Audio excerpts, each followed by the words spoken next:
बोलिए श्री हरि तुलसी नारायण भगवान की जय।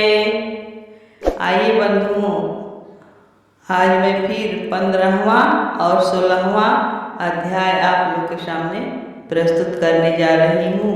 आप लोग कृपया शांत चित्त होकर इस कथा को सुनिएगा, क्योंकि यह कथा ही हम लोग का इहलोक और परलोक को सुधारेगा। तो आइए हम लोग अपनी वाणी को थोड़ा पवित्र करें। रचा है सृष्टि को जिस प्रभु ने, रचा है सृष्टि को जिस प्रभु ने, रचा है सृष्टि को जिस प्रभु ने, वही ये सृष्टि चला रहे हैं।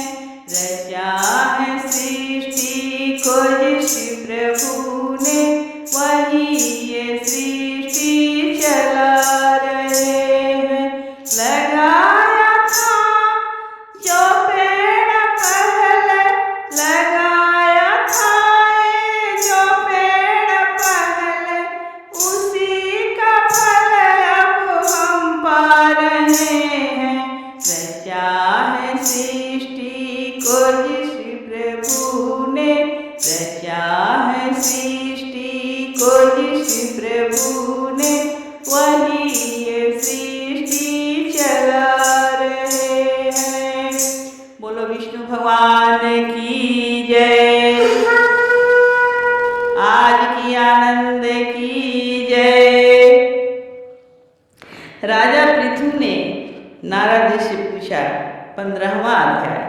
राजा पृथु ने नारद से पूछा, हे नारद जी, तब दैत्य राज ने क्या किया, वह सब मुझे विस्तार से सुनाइए।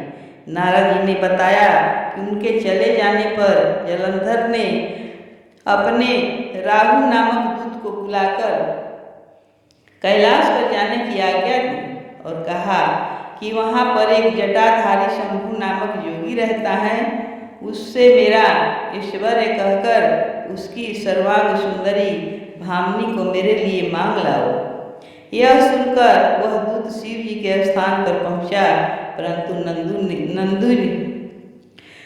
नंदी ने उसे सभा के भीतर नहीं जाने दिया, किंतु वह अपनी उग्रता से शिव की सभा में चला गया और शंकर के आगे बैठकर उनकी आज्ञा से सब संदेश कह सुनाया। फिर तो राहु नामक दूत के ऐसा कहते ही भगवान शूलपाणी के आगे पृथ्वी फोड़ कर एक शब्द वाला पुरुष प्रकट हो गया, जिसका सिंह के समान मुख था और जो कि मानो दूसरा नरसिंह था। वह दौड़कर राहु को खाने चला तो राहु बड़े जोर से भागा, परंतु उस पुरुष ने राहु को पकड़ लिया। फिर उसने शिव जी की शरण ले अपनी रक्षा मांगी। शिव जी ने उस पुरुष से राहु को छोड़ देने को कहा। उसने कहा, मुझे बड़े जोर की भूख लगी है, मैं क्या खाऊं? तब महेश्वरी ने कहा, यदि तुझे भूख लगी है तो शीघ्र ही अपने हाथ पैरों का मांस भक्षण कर ले। शिव जी की आज्ञा से वह पुरुष अपने हाथ और पैर की मांस भक्षण कर गया और केवल उसका सिर मात्र शेष रह गया। तब उसका ऐसा कृत्य देख शिव जी ने प्रसन्न होकर उसे अपना आज्ञाकारी मानकर अपना परम प्रिय गण बना लिया और कहा कि मेरी पूजा की तरह अब तेरी भी सदैव पूजा होती रहेगी, और जो मेरी पूजा नहीं करेंगे वह मेरे प्रिय न होंगे। शिव जी से ऐसा वर पाकर उस पुरुष को बड़ी प्रसन्नता हुई। उस दिन से वह शिव जी द्वारा स्वीकृत मुख नामक गण होकर स्थित रहने लगा। बोलिए विष्णु भगवान की जय, श्री नारायण हरि की जय। आइए अब 16वां अध्याय मैं आप लोगों को सुनाने जा रही हूँ। आप लोग धैर्य से और शांत चित्त होकर इस कथा को सुनिएगा। कार्तिक मास में इस कथा को सुनने का बहुत महात्म है। राजा पृथु ने कहा, हे नारद जी, यह तो आपने महाप्रभु शंकर की बड़ी अद्भुत कथा सुनाई है। अतः कृपा करके आप यह भी बतलाइए कि उस समय राहु उस पुरुष से छूटकर कहाँ गया। नारद जी ने कहा, उससे छूटने पर वह बर्बर नाम से विख्यात हो गया और मानो नया जन्म पाकर उसने अपने आप को धन्य माना तथा वह धीरे धीरे जलंधर के पास गया। वहाँ उसने शंकर जी की चेष्टा कही। उसे सुनकर दैत्यराज को बड़ा क्रोध आया और उसने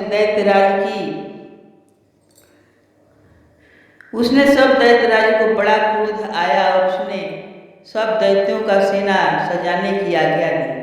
काल नेमी और शुंभ, निशुंभ और सभी महाबली दैत्य तैयार होने लगे। एक से एक महाबली दैत्य करोड़ों की संख्या में निकलकर युद्ध के लिए तैयार हो गए। महाप्रतापी सिंधु पुत्र शिव जी से युद्ध के लिए निकला। उसके आगे महर्षि शुक्राचार्य और छिन्न सिर राहु हुआ। फिर तो उसी समय जलंधर का मुकुट खिसक कर धरती पर पड़ा। आकाश में मेघ छा गए, बड़े अपशकुन हुए। उधर इंद्र आदि सब देवताओं ने एकत्र हो कैलाश पर जाकर शिव जी से जब वृतांत कहा और यह भी कहा कि आपने जलंधर से युद्ध करने के लिए जो भगवान विष्णु को भेजा था वह उसके वशवर्ती हो गए हैं तथा लक्ष्मी सहित जलंधर के अधीन होकर उसके घर में निवास करते हैं। जब देवताओं को भी उसके यहाँ निवास करना पड़ रहा है, अब वो सागर पुत्र आपसे युद्ध करने को आ रहा है, अतः आप उसे मारकर हमारी रक्षा करें। देवताओं से यह सब सुनकर शंकर जी ने भगवान विष्णु से पूछा, हे ऋषिकेश, युद्ध में आपने जलंधर का संहार क्यों नहीं किया और वैकुंठ को छोड़कर आप उसके घर कैसे चले गए। तब भगवान विष्णु ने हाथ जोड़कर शिव जी से कहा, उसे आपका अंशी या लक्ष्मी जी का भाई होने के कारण नहीं मारा है।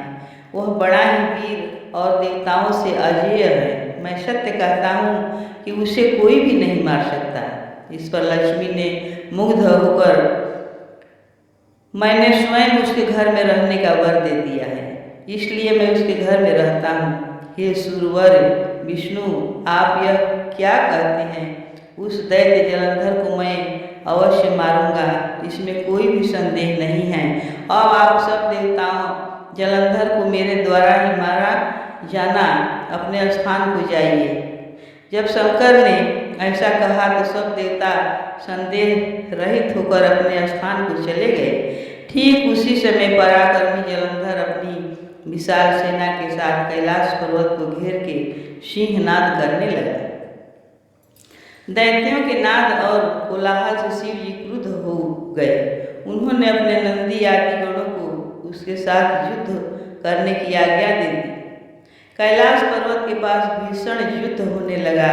दैत्यों ने अनेक प्रकार के अस्त्र शस्त्र बरसाने शुरू किए। मेरी मृदंग, शंख और तीरों तथा हाथी, घोड़ों और रथों के शब्दों से धरती कांपने लगी। युद्ध में कटकर मरे हुए हाथी, घोड़े और पैदलों का पहाड़ सा लग गया, जिससे कि युद्ध भूमि और भी आगमय हो गया। दैत्यों के आचार्य श्री शुक्राचार्य अपनी मृत संजीवनी विद्या से सब दैत्यों को जिलाने लगे। यह देखकर शिव जी के गण व्याकुल हो गए और उनके पास जाकर सारा वृत्तांत सुनाया। उसे सुनकर भगवान रुद्र के क्रोध ही की सीमा न रही। वह अपने भयंकर रूप से दिशाओं को प्रज्वलित करने लगे। फिर तो उस समय उनके मुख से एक बड़ी भयंकर कन्या उत्पन्न हुई, जिसके की दोनों जंघाएं ताल वृक्ष के समान थी। वह युद्ध भूमि में जाकर सब असुरों को चर्वण करने लगी। युद्ध भूमि में इस तरह विचरते हुए वो शुक्राचार्य जी के पास पहुंची और शीघ्र ही उन्हें अपने उदर में गुप्त कर लिया। फिर स्वयं भी अंतर्धान हो गई। शुक्र के गुप्त हो जाने से दैत्यों का मुख मलिन पड़ गया। वह युद्ध छोड़कर भागने लगे। इस पर अनेक शुभ, निशुंभ और कालनेमी आदि सेनापतियों ने अपने भागते हुए वीरों को रोककर शिव गणों पर बड़ा कठिन प्रहार किया। और ऐसा ही शिव जी के नंदी आदि वीर गणों, जिनमें गणेश और स्वामी कार्तिकेय भी थे, अपने गणों को रोककर दैत्यों से भीषण युद्ध किया। बोलो विष्णु भगवान की जय, श्री हरि नारायण जी की जय।